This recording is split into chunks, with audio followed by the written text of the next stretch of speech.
Hi, I'm Sherrod Brown. Special thank you to Dr. Kathy Crendel and everyone at Otterbein for hosting today's summit. Thank you to Opportunity Nation for choosing one of Ohio's great universities to show what we all know. When women are at the table, it makes a huge difference. It's something I was fortunate enough to learn at an early age and blessed to be reminded of at a slightly older age today. My mother was a teacher and an active member of the YWCA. Born in the little town of Mansfield, Georgia, she taught in the era of segregation.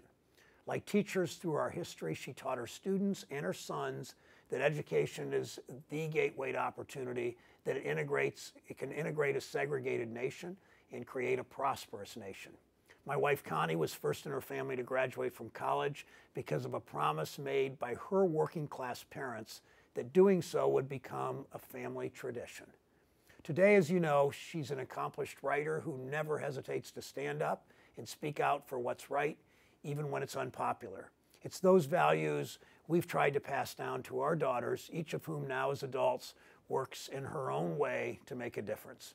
And with a staff where more than half are women, it's something I recognize every day. Our national discourse and leadership on issues of jobs and the economy, of peace and security are enriched as more and more women have the power to make change. Yes, it makes a difference when women are at the table. The question becomes how we get more women there, making decisions in courtrooms and boardrooms, leading industries and philanthropies, and working in the halls of government, and yes, sitting in the Oval Office.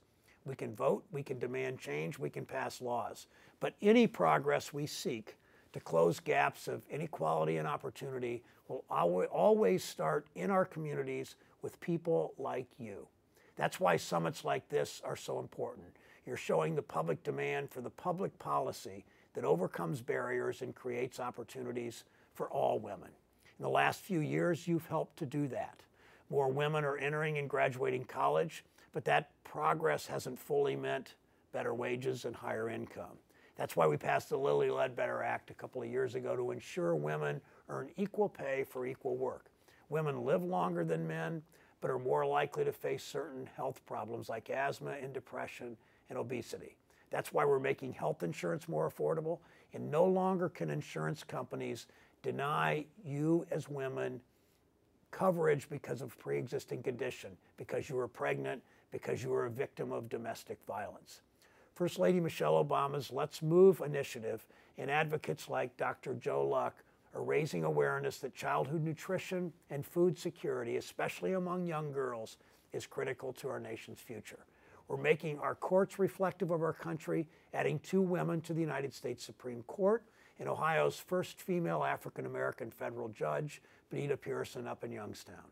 But barriers to access to justice remain for women who are also more likely than men to be victims of violent crimes. That's why reauthorization of the Violence Against Women Act is critical. It will be another step toward further empowering women with the resources and the opportunities they need.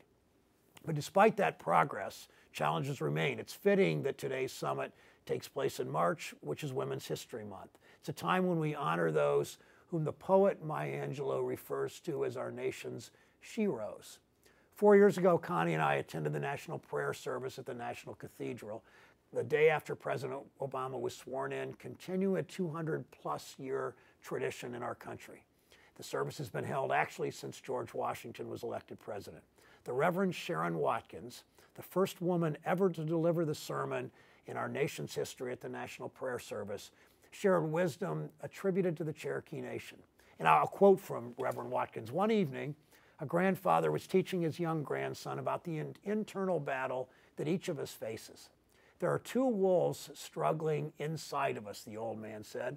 One wolf is vengefulness and anger and resentment and self-pity and fear. The other wolf is compassion and faithfulness and hope and truth and love. The grandson sat thinking, then asked, well, grandfather, which wolf wins? His grandfather replied, the one you feed. Thank you all for feeding the compassion and the hope and the love that define the character and the sheroes of our great nation.